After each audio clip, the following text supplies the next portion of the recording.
Did Karen Bass, the mayor of Los Angeles, know that the fires were coming? Or was she speaking of something different? I'm Anthony Russo from The Truth Will Set You Free, having a little blunt force discussion with a gentleman by the name of John Alle. John Alle was the voice on the other side of the audio of the call with Mayor Karen Bass that was leaked by O'Keefe Media Group about a week ago or 2 weeks ago, where people started to go, did they know?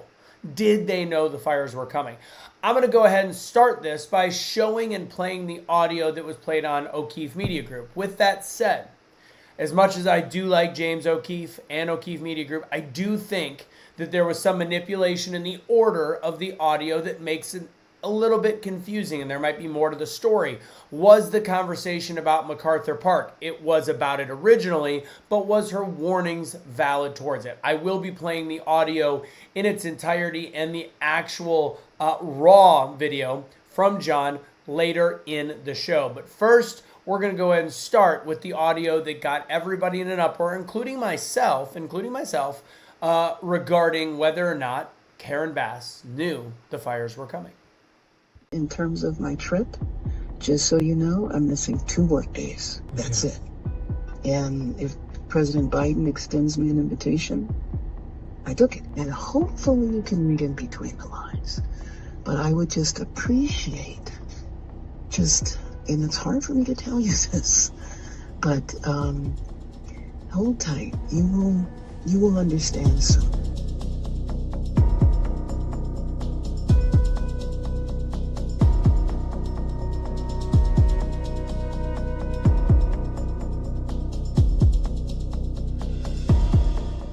The situation is very dangerous, and I would never I will take the criticism before I do a publicity stunt. And frankly, a press conference at this point in time would just be publicity. I think the neighbors, the property owners, yeah, and the residents. I mean, 41,000 people live within a square mile here. Yeah. 2 families share a 1-bedroom apartment. But they want to hear that something is going to be done. They want to know it's recognized. But they want to know it's recognized. Exactly. But if I have a choice between that and compromising something, I just have to go along with it. It's not my area of expertise. I want to make sure that you are safe. And hopefully you can read in between the lines. But I would just appreciate and it's hard for me to tell you this, but hold tight. You will understand soon. Okay. Okay? Okay. And when I am able to talk, I will be happy to go into great detail. Okay. And you've got me on the street, and you're welcome to call me at any time. I'll call you right back. No problem. And just in terms of my trip, just so you know, I'm missing 2 work days. That's it. And if President Biden extends me an invitation, I took it. I encourage you to watch the rest of this video in its entirety, this interview with John Alle, as you'll see that it's not as cut and dry as the audio that you just listened to may make it sound. And I think there's still a lot of confusion if Karen Bass was actually talking about the Los Angeles fires.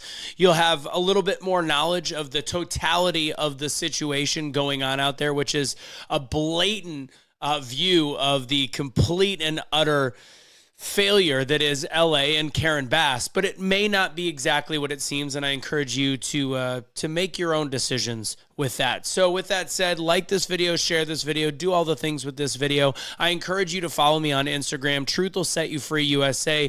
Link to all the different things I do is in the bio. I encourage you, whether it's Century H2O Water or joining one of my Double Down speaking classes. I teach speaking. It's one of my passions. So if you want to join that, I do free speaking workshops on Wednesday nights. Just go to doubledownspeaking.com, and anything else you can find me talk about, the peptides that I take with Make Wellness, it's all there. So go ahead and check that out. But with that said, enjoy the show. Please share it. And again, comment on it. Let me know what you think after watching it. Enjoy. God bless. Now for the show.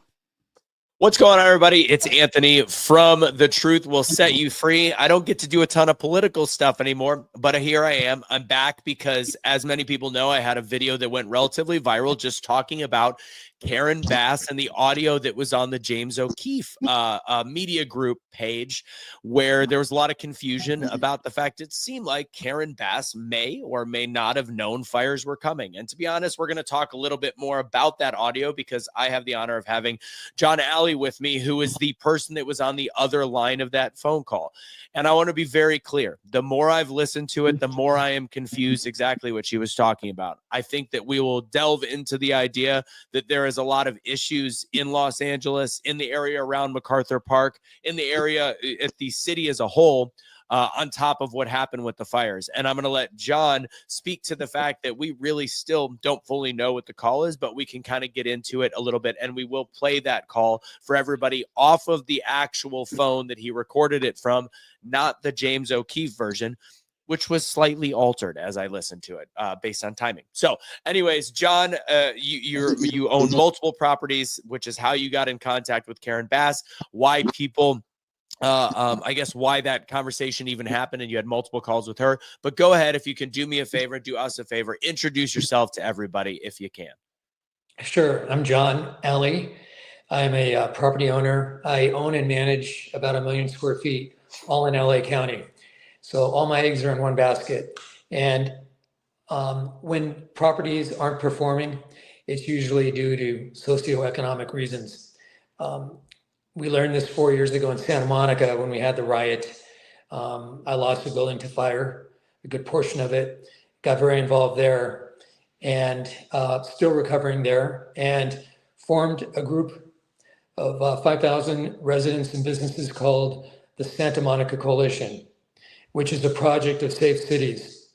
It's a project of safe cities because we're working with other groups throughout the state, Nevada and Arizona, on safety, quality of life, homelessness, the drug issue, the open drug issue, and in LA, in the MacArthur Park area, and in Santa Monica, the LA County Department of Health's insistence that they distribute needles and glass meth pipes in parks. And we fought that, and we've raised, in Santa Monica, 8.3 square miles, 77,000 residents that vote. We got 23,000 signatures, and we got the city on our side. Then the city council changed, and the city council now is in favor of needles in the park. And that was important to me. In Santa Monica, 73% of residents rent. In LA, it's 66%. In the MacArthur Park, Westlake area, it's 99%, which is more than any county or district in the whole country. So the parks are their backyards.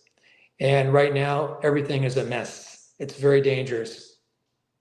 Yeah, and MacArthur Park, there's a lot of confusion of what the phone call was about. Was it about the pending fires, or was it about MacArthur Park? Or now, I think based on listening to it, we could say it could be both.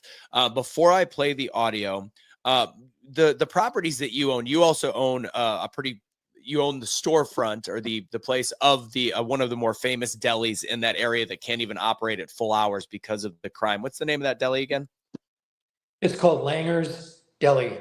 And along with Katz in New York, it's the top two rated always the top two in the country. So people are shipped their food. They come out here when they're on vacation in LA. They come out there and they always visit it, and it's a landmark. And we've tried to work with him to keep him there for a long, long time. And he's had struggles, but we're doing what we can to make it easy for him to operate and do business. And how bad how close is that to the MacArthur Park 25-acre block, essentially? It's right across the street. MacArthur Park starts from 6th Street, goes to Wilshire, and then goes to 7th. So Langer's, it's a large 2-block area, 75 acres. 75, sorry, my fault. And it This is on the southeast corner. So we're right across the street from MacArthur Park. There's a South Park and there's a North Park. They're both very dangerous. And so, I mean, obviously, drug use is a big thing there. I know I've heard you talk about there's 7 overdoses a day on average. That doesn't mean people dying, but I think you said it was about 5 people a day die in MacArthur Park due to overdose or stabbing or shooting. Is that accurate? That's correct. It's insanity. Okay, so I'm going to play the call next, but I want you to preface it just for a second.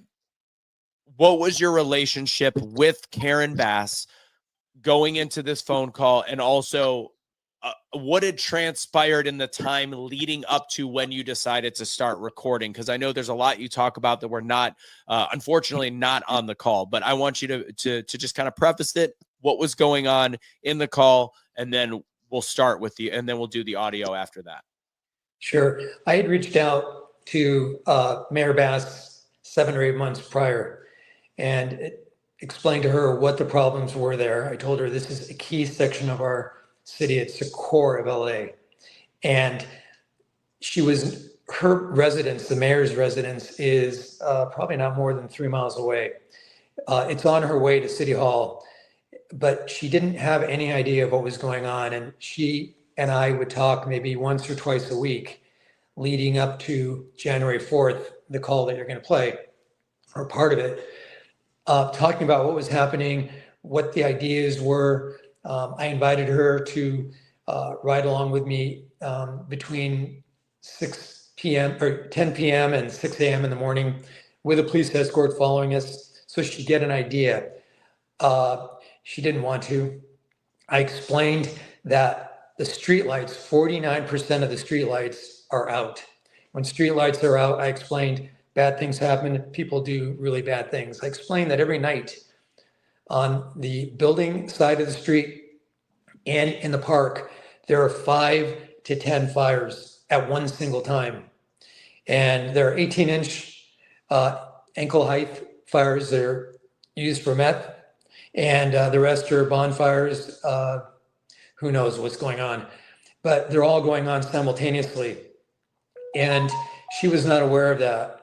And she was not aware that the nearest fire station 11 on Alvarado, which Langer's is on, it's the main street. It's the smallest fire station in the entire county of LA. The county of LA has 88 cities. So it's the smallest, but it's the busiest in the whole country. And 95% of their work is paramedics putting out fires, but really addressing the overdoses. And I discussed all this and many other things throughout the months. She was curious. She wanted to know what was going on. Do you think, real quick, do you think she was really curious? Do you think she really didn't know what was going on? Or do you think she was just knowing that you're a well-known businessman, a well-known property owner that spoke for a bunch of people, that she was just trying to make it seem like she was listening? Because how is it that she has no idea what's going on that close to her home, that close to City Hall, and for her to completely ignore it and to not understand that you're constantly reaching out? Do you think that it was just lip service, or do you really think Karen had no idea about how bad it was getting? Both, and I'll explain the ambiguous answer. She's from the assembly. She was a congresswoman, and she's not used to the duties of a mayor. It's very clear to me. You're probably, as mayor of any big city, LA is the second largest in the country. You have 9, 10, 15 things going on your desk at one time. She's used to concepts, speeches, pushing certain agenda items. She's not capable, in my opinion, of handling multiple items that need and things that need to be done in a city. And so things throughout LA are getting neglected. And she has discounted in her own mind her power. She's told me she doesn't think she has power, and that the city council is more important. It's more of a legislative body. And I tried to tell her multiple times, no, Number one, you have the bully pulpit. Number two, you have to sign anything that the city council puts forth, and you, as mayor, have the right to set the agenda for the city council. And Right. you should be there. So she got it. On the other hand, she has a very sweet voice. She has a very sweet demeanor, but she's very smart. And in retrospect, I believe that she knew quite a bit about what was going on, but did not want to step on anyone's toes.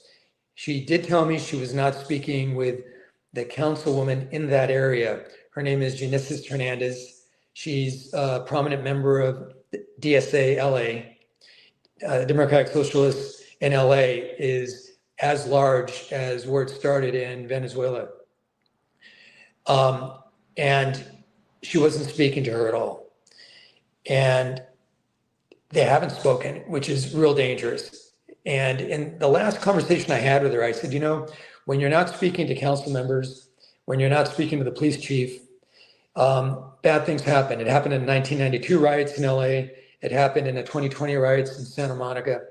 When parties aren't speaking to each other, they need to coordinate. And she didn't really appreciate that. She understood it. She didn't appreciate it. We spoke. She called me and she apologized. I was driving, so I didn't have any paper.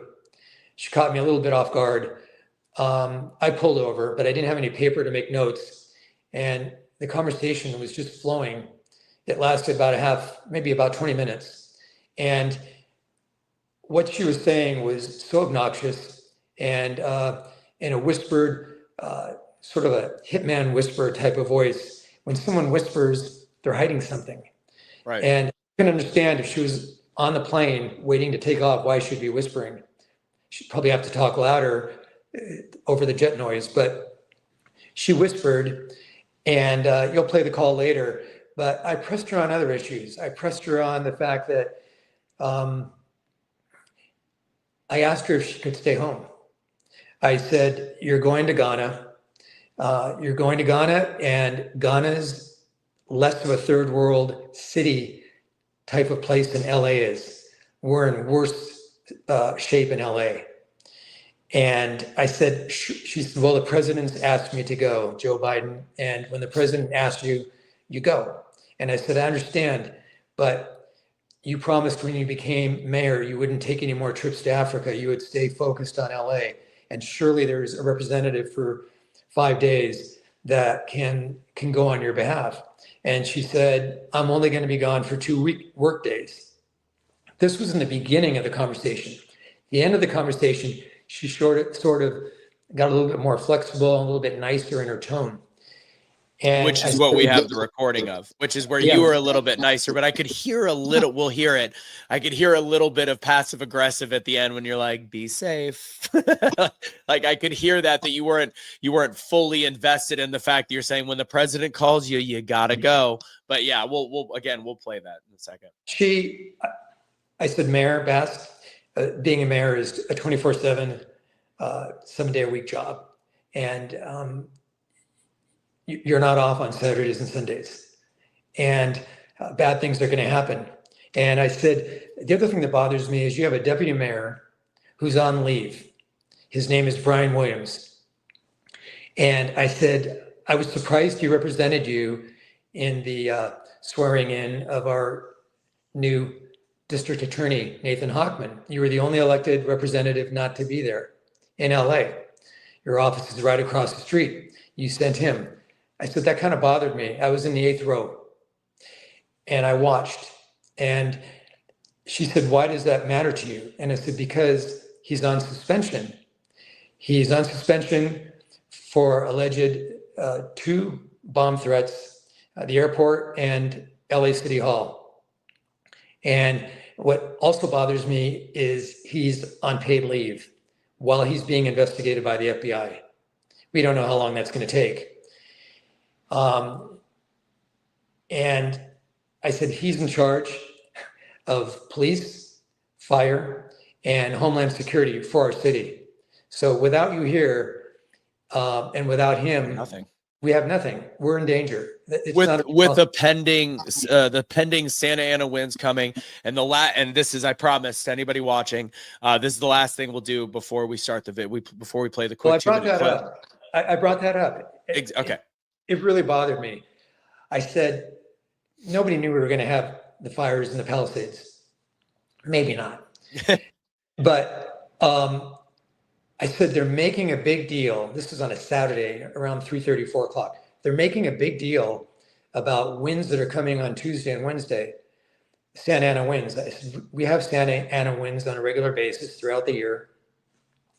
Those are, winds that go towards the ocean as opposed to the other way, from the ocean inland.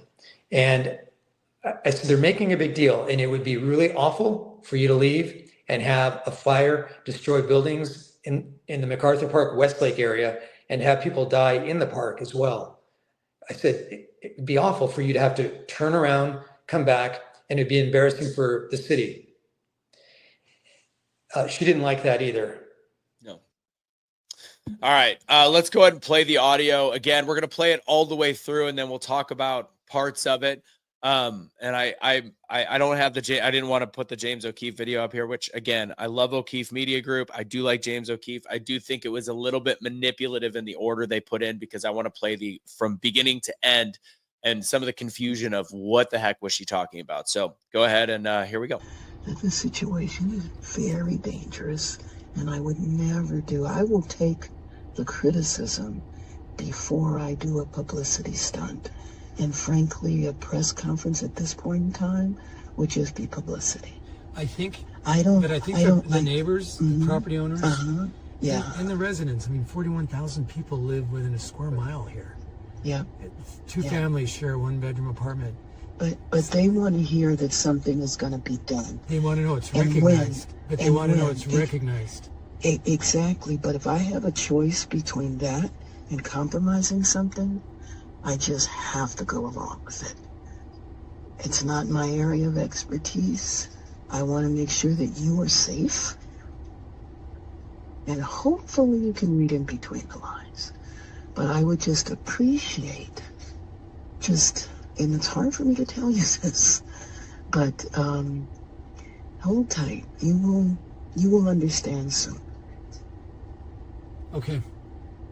Okay? Okay.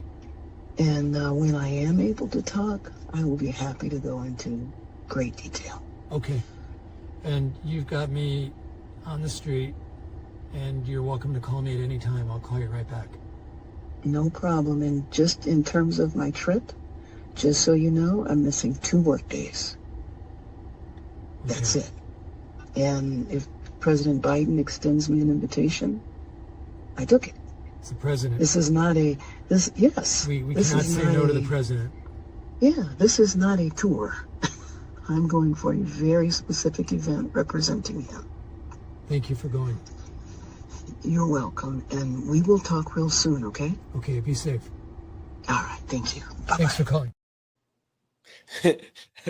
You can't say no to the president. This is January. Did we even know if he was still the president at that point? But we won't get too far into that.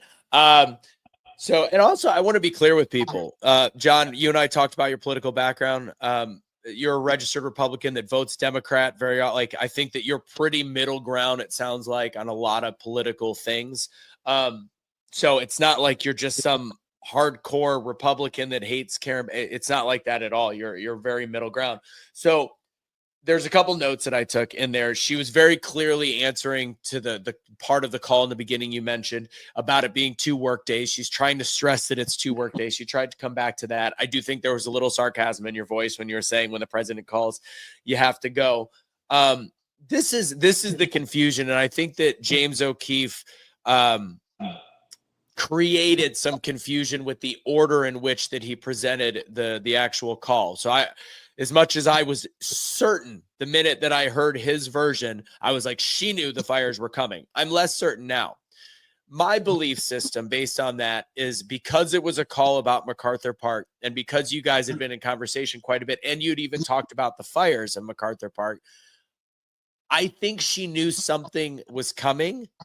And I think that it was more of there might be a fire in MacArthur Park. With that said, you have 3 properties, including where you said your parents lived, in the Palisades. And she knew, correct me if I'm wrong, John, did she know that you had properties in the Palisades? Yes, that had come up when I had first met her. And I explained that that's where I lived. That's where my parents lived. My sister lived there.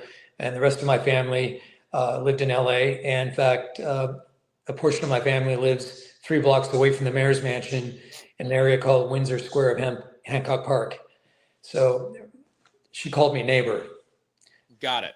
So based on, again, as I said, there is a difference in the pure audio or the pure video of that call from beginning to end than the way that I originally heard it on the call with that James O'Keefe put out there. Let's first have you get into, because I know you did not share this with James O'Keefe. It got put out there through a couple, through whatever channel, but why did you start to feel concerned and the need to start sharing this video? What was it that you were going through that caused you to start realizing you need to get this out there to protect yourself? By what she was saying to me, it was dangerous, I thought, for me, my family, my tenants, their employees, 75 to 100 employees in my buildings in that direct area. And the people that live there are 50,000 people that live in 1 square mile there. That's 4 times the density of Manhattan. And I was worried about them. I was worried about her tone, and I was worried about her discounting the fires and her getting upset with me when I asked her about the streetlights, asked her to come and drive the streets with me. And when I told her that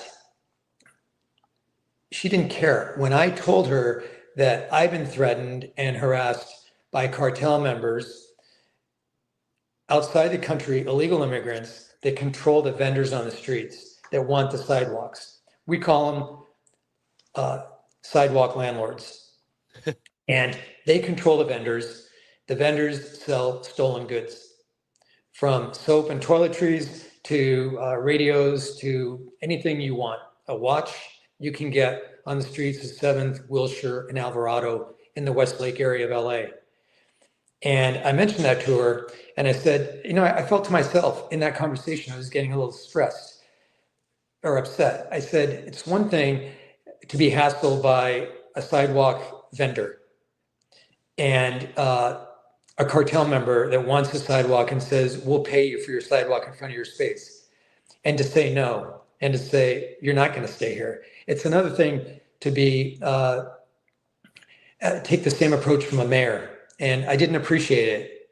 And she got a little upset with me when we talked about Brian Williams, the deputy mayor. And yes, the only thing on my mind were the possibility of fires in the Westlake area. With the time that's passed, I think that she knew more. And I researched this a little bit more, her background, and I think it was a stream of consciousness. Her discussion about, well, you'll know more later. That wasn't because of fencing she was going to put up. She did know something more later. And in the back of my mind, I think a remote possibility might be that she knew that there would be fires somewhere in LA. She should have known that 2 reservoirs in the Palisades were empty. She should have known that she did transfer $14 to $30 million out of the LA Fire Department's budget, which is just crazy because I think 20 or 25 or 30 fire trucks were being maintained. They weren't ready for operation. More than 100 firefighters stayed home the day of the fires. And there was no water pressure. No water pressure because of the reservoirs. 1,500 fire hydrants weren't working. Surely she knew this. And the group that she hangs around with, and the very left in LA, they're all about always talking about reparations. They want more mixed use, multi-dwelling apartments in single-family neighborhoods. They have a grudge against residents that live in nicer areas. They call them leafy areas. And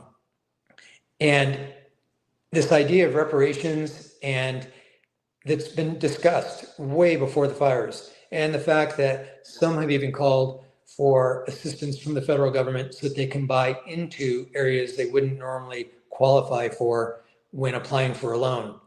That all, in the last few days, I've been thinking about that, and I said, maybe she thought in a worst case scenario, I certainly hope I'm wrong, and I think it's a remote possibility, but maybe she thought, I'll go.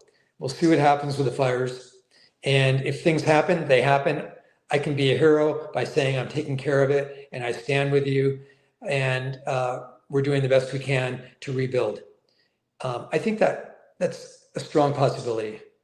Okay, I can see that. The other thing, one of the things that I unfortunately was missed before you started recording, because this one's a big thing to me, is she did an interview a few days, I think, a few days before the audio leaked from James O'Keefe. She talked about the fact on that interview she did not know the weather was going to be that bad. She had not received the alerts, which is shocking to me and a little bit telling that she didn't supposedly know that the weather was bad, especially since you told me, and go ahead and take us through this part of the phone call. You told me that you guys did discuss the Santa Ana winds, and she was very aware of what was happening. She was aware, and it's a lie, because she's deleted. Someone has deleted all of her text messages, and text messages have been published that show she was warned by the fire department and from the weather forecasters that there were strong Santa Ana winds coming. The fire chief has even made it very public. Their former fire chief, who she fired, also says that she informed the mayor that winds were coming, and she went public and said they couldn't fight the fires as they wished because they were understaffed and they didn't have enough funds for the equipment that they needed. And the mayor didn't like that, put her in a bad spot, and a week or two, maybe 2 weeks later, she was fired.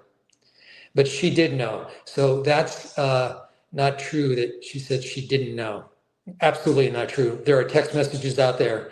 How could she not? We knew. I live in Texas, and we had heard. I mean, there was already news about things that were going to be an issue in California. So when I heard that interview, and of course it was local news in LA, they didn't push back on that. And I'm like, how do you not say how do you not know when everybody and their mother knew it was coming, whether it was a fire or not? But they knew that there was going to be these massive Santa Ana winds. I live in Texas. We're about to have 65-mile-per-hour gusts today. They have been warning us about the fire hazard for the last week. If the individual knows, the mayor has to know. So we know that that's bull, you know what. So the one thing that we left off, and we'll wrap it up more of like, what do we really think this call is about? There's a couple things, but first, can you talk about, we still get into why you decided to file the police report? I know you were talking about how this was a little bit ominous, but you also, while you were at church, I believe, had a break-in at your house, correct? That's correct. That's after the video was leaked.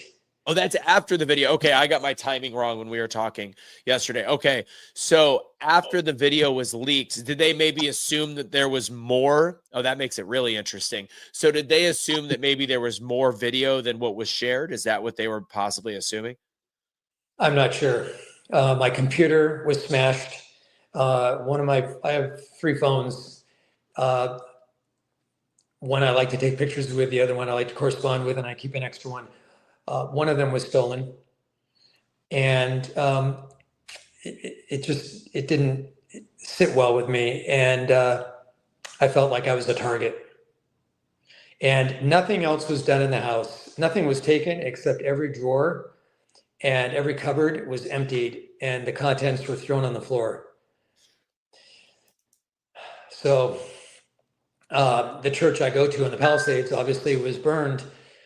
And so when I got the call from the police after I reported it, happened on a Saturday. So after I reported it on Sunday, the police were at my house and they said, John, we know that you're miles away. We're going to go ahead and make the report. And they got in and saw what they needed to see. Got it. And to be very clear, you did in your police report, you didn't actually, well, it had already gone to James O'Keefe at that point. Got it. Okay. In any world, and I know you said there's a remote possibility she knew about the fires, because I'm always trying to play the devil's advocate. What could she have been talking about in MacArthur Park? Because nothing major happened in MacArthur Park that weekend. There's bad stuff that happens every day, but nothing out of the ordinary. There was one thing that an article that you shared or that we mentioned, which was a bunch of illegal immigrants found in the MacArthur Park area. I think it was 20,000, but it was not anything out of the ordinary. I mean, that's sad that 20,000 illegal immigrants is not out of the ordinary, but what exactly was that about? And do you think that could have been what she was talking about? I think that she is concerned that LA, being a sanctuary city, a stated sanctuary city, will be visited soon. And I think the administration will do it on their own time. And I think she knows much more about that than we know. I pushed her hard. I said, when you ran for office, when you picked a police chief recently, you promised us 21st century policing. We don't have that. Our police don't go into the parks. They don't have the backs of the firemen, the firefighters. They're not following them in. And I said, in every single riot or altercation, firefighters get hurt. They get attacked from behind. That's not fair. The police need to follow them in. And I said, the police are 2 and 3 blocks away from MacArthur Park. One time, we've seen an officer at 6 a.m. across the street with a fight going on in the park and 3 fires. I pulled over right by the Metro Rail stop. And I asked him what's going on? Do you think you should take a look at that? And he said, no, I'm not getting in my car. I'm not going over there. This is my assignment to stay here. And I told the mayor that, and I told the police chief that. And I really can't blame the police. They're doing a good job, but they're underfunded and there aren't enough of them. The mayor says we need 9,500. We've been up to, when Bratton was police chief and when Reardon was mayor, we were up to 10,000 at one time. I think now we're down to between 8,500 and 8,900. So we're vastly short. And a lot of those people, sworn officers, are behind a desk. But to really take care of Arthur Park, where all the crime is hidden, except what you see as a disaster after it's happened, it would take 10 to 15 cops going in there. 2 and 3, just it won't do. And I can see for their own life and for the scrutiny they're going to have to take after, why they wouldn't want to go into the park. We have a city councilwoman, as I mentioned, Eunice Hernandez, who doesn't like the police. She's made it very clear. She wants healthcare workers and ambassadors to administer to the homeless. They're not homeless. They're transient addicts.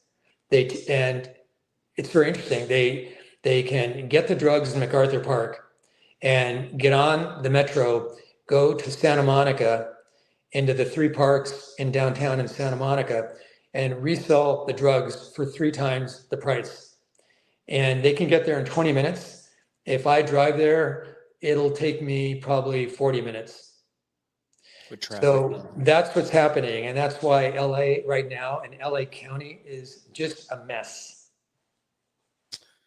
So my last question is, what could she have been talking about?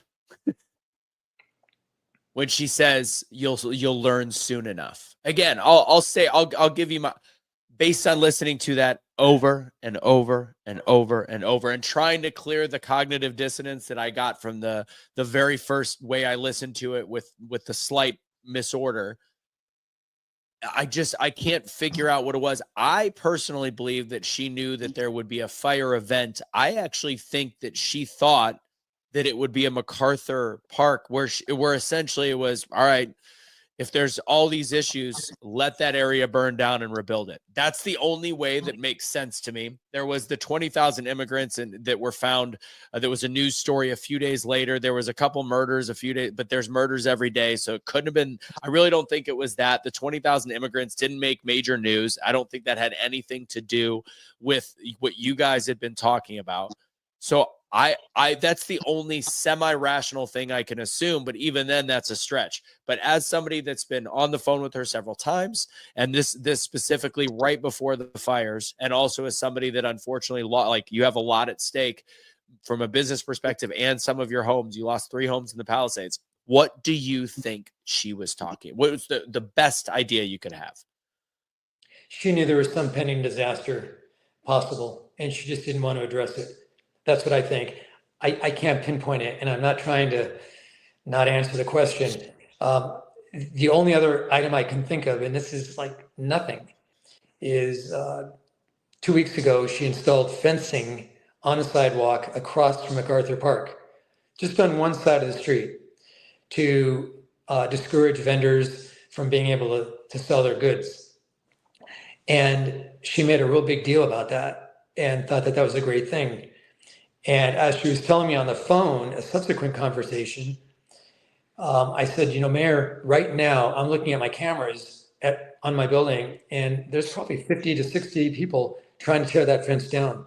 She said, really? And I said, it would be great if you could show up, or the police chief could show up when there's disasters, show that you care. But her big deal was putting up that fence. All it did was encourage the illegal vendors selling stolen goods to go to the other side of the street and cause the same amount of problems. And, it's affected my tenants who are on that side of the street. Langer's business is down 35%. And he's, again, reevaluating his future, unfortunately, for him and for me. She, in that conversation, the phone conversation, mentions the part that you played. I will never do a publicity stunt.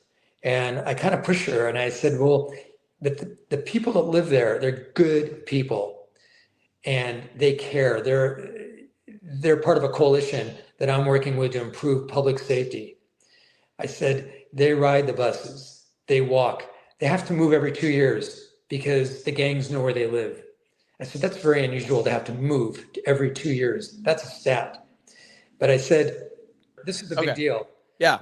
Because I went to her press conference, and in the phone conversation which you played, she said, John, I won't hold a news conference because it would be a PR stunt. That's right. And I said, but the people want to hear from you. They want just for you to recognize there's a problem. Right now, you're not recognizing it. No one thinks you care. No one thinks the council member cares. No one thinks the police care. And they're sweeping the streets and turning MacArthur Park into a de facto shelter. I said, that's not right. There's places we can have proper shelters. We want people housed. But what she pulled off the other day, and I made her well aware of it, was a PR stunt. And she was trying to get ahead of the story. She obviously had seen or listened or heard about the James O'Keefe audio. And she wanted to get ahead of it. And so did Eunice Hernandez. And Norm Langer was very upset as well. He said, in the news conference, she said, we've got the support for the fencing of businesses, property owners, and Norm Langer. And I interrupted her and I said, you don't. Norm Langer wasn't even aware of this press conference today. You announced it was going to be in MacArthur Park. At the last second, it was changed to Rampart Police Station. And I said, Had you had the event, this press conference in MacArthur Park, you could have been killed. We all would have been killed. It's that dangerous.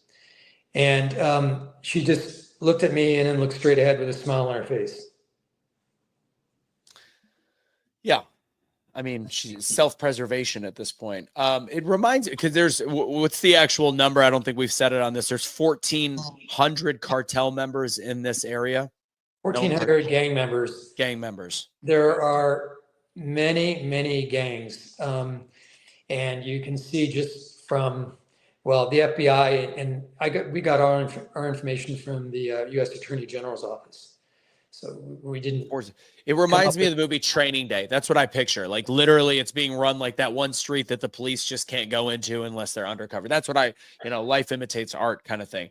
My last question for you, as somebody that's very in tune to the community, what's going on? Obviously a lot of vested interest. What would you say is the course of action that should be taken? Again, this conversation originally starts out about, what did you know about the fires? And I think there's truly no way to know. But at the end of the day, what's going on in MacArthur Park is a microcosm for everything that's going on in a lot of these inner cities that are just having failed leadership, whether it's Chicago or even parts of New York, but specifically LA and San Francisco probably being the worst. In that area that you have vested interest in businesses, what would your course of action be if you were in a leadership role to make actual effectual change? First of all, enforce the park hours. The park hours stated on numerous signs. The park is supposed to close, I think, at midnight and open at 5:30 or 6 in the morning. That's not enforced. Another idea would be to put iron gates around it and actually lock it.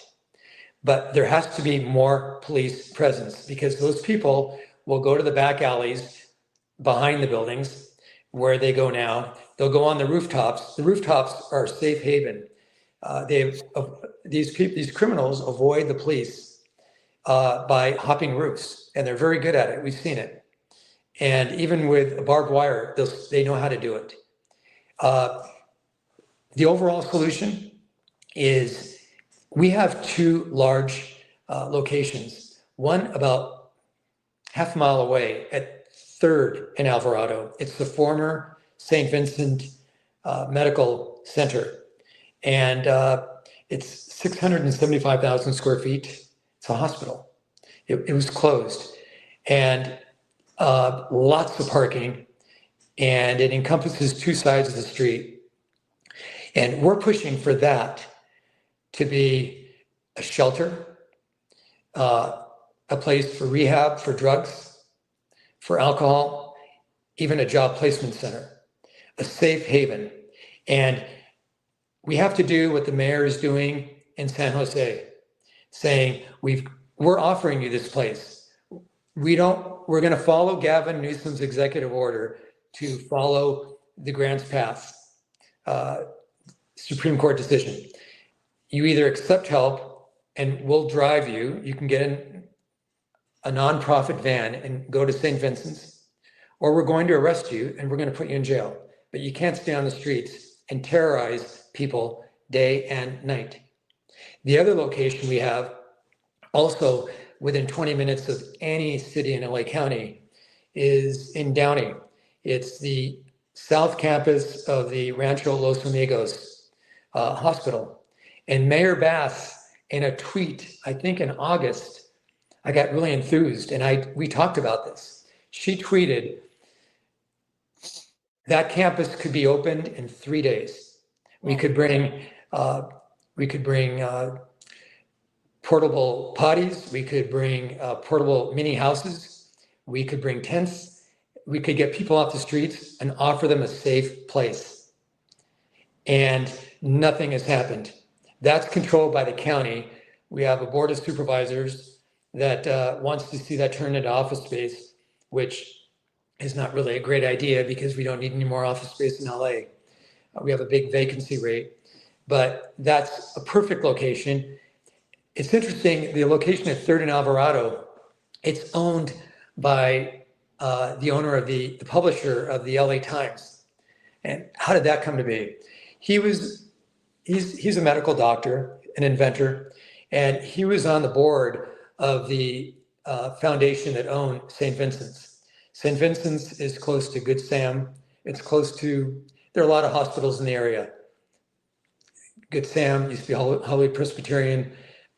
Cedars is not that far. There's USC. But they closed it. And he said, I'm going to buy it. And he stepped up and bought it. And he bought it during the COVID years. And he said, I'll have it in case we need it for the overflow of patients if our hospitals can't help the amount of patients that need help from COVID. Prior to that, Governor Newsom had lobbied for the idea of the county buying it or the state buying it. And the city had even suggested to the county that the county buy it. Not for COVID, but for mental health and for drug treatment and as a place for shelter. Gotcha. And the publisher, we've approached the publisher of the LA Times. He's been very, very quiet. He won't answer because it's a housing, it's a site for housing. He can make lots of money by turning it into housing. I approached DSA. I said, this property is available. Here's what we could do. What is DSA, real quick, for everybody that doesn't know, including me? Democratic Socialists of America. Oh, okay, got it. Okay. And they were all in favor of the idea. And I reached out to them and I said, this could get a lot of people off the streets. It could help people that are addicted, people that need mental health services. We don't have those mental health facilities available anymore. So those are, I think, right off the bat, that would make a big difference in our street population. I think the big issue behind that is just in order to make the shift, it requires mass policing. So it's even if the DSA wants the building to be used for this and they try to force their hand, it's going to involve enforcement. You talked about keeping park hours. I mean, sounds great on paper, but if you don't have police officers that are even willing to touch foot in that area, it's going to be incredibly difficult. So I think the big thing is none of this happens without and this is my outside looking in. None of this happens without a massive push to support the police, whether it's financially, adding police officers, bringing police officers from other areas, other counties even, and just trying, the LA County is huge, but bringing officers from other precincts and putting them in there for a temporary push. I mean, if they could clean up the streets when Xi Jinping shows up or whoever from China, they can do it, but it involves mass police presence that all of the different political parties would have to agree to then make the shift. And I think that's probably the sticking point behind all of it. I agree with you 100%. 100%. And I think we have an electorate that is disengaged. When the majority, a record number of people come out in the last election and vote for federal, state, and ballot initiatives, but don't vote for city council, that shows they don't know who's running. Most of LA consists of renters. They're moving all the time. They're disengaged. They don't care. No. And that's the big problem.